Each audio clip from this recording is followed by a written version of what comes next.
హైదరాబాద్ 8 నెలల క్రితం దేశానికి రోల్ మోడల్. కానీ ఇప్పుడు అనేక సమస్యలకు కేర్ ఆఫ్ అడ్రస్. 8 నెలల కాంగ్రెస్ పాలన విశ్వనగరాన్ని సమస్యల వలయంగా మార్చేసింది.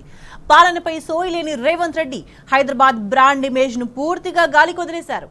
హైదరాబాదే తెలంగాణకు ఆర్థిక ప్రాణవాయువు అన్న సంగతిని మరిచి దినదినానికి ముత్యాల నగరాన్ని మురికి నగరంగా తయారు చేస్తున్నారు.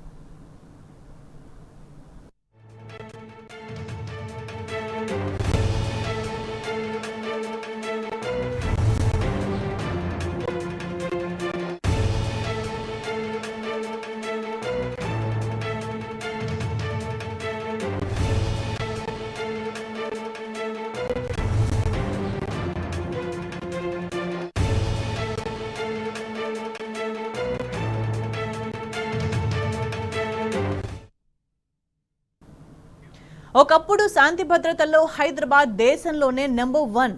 కేసీఆర్ హయాంలో తెలంగాణ ఫ్రెండ్లీ పోలీసింగ్ దేశానికి రోల్ మోడల్. కానీ ఇప్పుడు లా అండ్ ఆర్డర్ చూసే దిక్కు దివానం లేదు.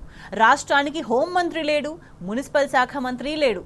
ఈ 2 శాఖలు తన దగ్గరే పెట్టుకున్న రేవంత్ రెడ్డికి హైదరాబాద్ మెయింటెనెన్స్ అండ్ డెవలప్మెంట్ మీద కనీస అవగాహన లేదు. అందుకే రాష్ట్రంలో శాంతి భద్రతలు గాడి తప్పాయి. జనం గంటల తరబడి ఇబ్బంది పడుతున్నా ట్రాఫిక్ ను పట్టించుకునే నాథుడే లేడు.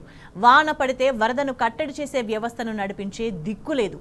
జీహెచ్ఎంసీకి వసూళ్లు తప్ప వసతులపై సోయే లేదు. సాయంత్రం అయితే రోడ్లపై లైట్లు వెలగడం లేదు. సీజనల్ వ్యాధులు విజృంభిస్తున్నా రోగులకు సరైన వైద్యం లేదు. ప్రభుత్వ ఆసుపత్రుల్లో మందులకు కూడా దిక్కు లేని పరిస్థితి. కుక్కల బెడద ఎక్కువైనా అధికార యంత్రాంగం మాత్రం పట్టించుకోకుండా ముద్దు నిద్రపోతుంది.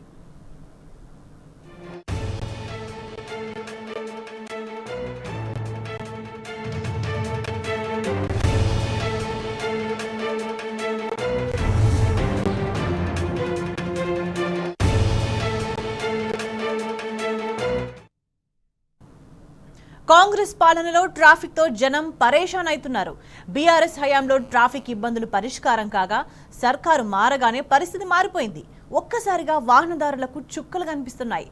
జనం గంటల తరబడి ట్రాఫిక్ లోనే చిక్కుకుపోతున్నారు. కార్లలో బయటకు వెళ్లాలంటేనే జంకే పరిస్థితి ఏర్పడింది.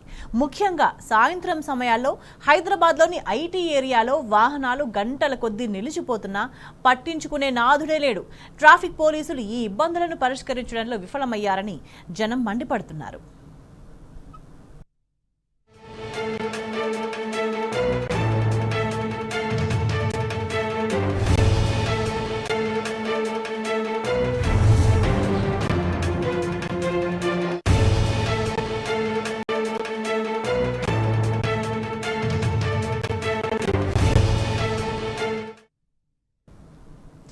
హైదరాబాద్లో సాయంత్రం అయితే చాలు అంధకారమే కనిపిస్తుంది. మెయిన్ రోడ్లపై లైట్లు వెలగడం లేదు. ప్రధానమైన రద్దీ ప్రాంతాల్లో కూడా వీధి దీపాలకు దిక్కు లేదు. అంతా చీకటిమయం. దీంతో వాహనదారులు చీకట్లోనే రోడ్లపై ప్రయాణం చేయాల్సి వస్తుంది. వాహనాల వెలుతురులోనే ప్రయాణం చేయక తప్పట్లేదు. ఈ అంధకారం వల్లే రోడ్డు ప్రమాదాలు జరుగుతున్నాయని జనం ఆవేదన వ్యక్తం చేస్తున్నారు.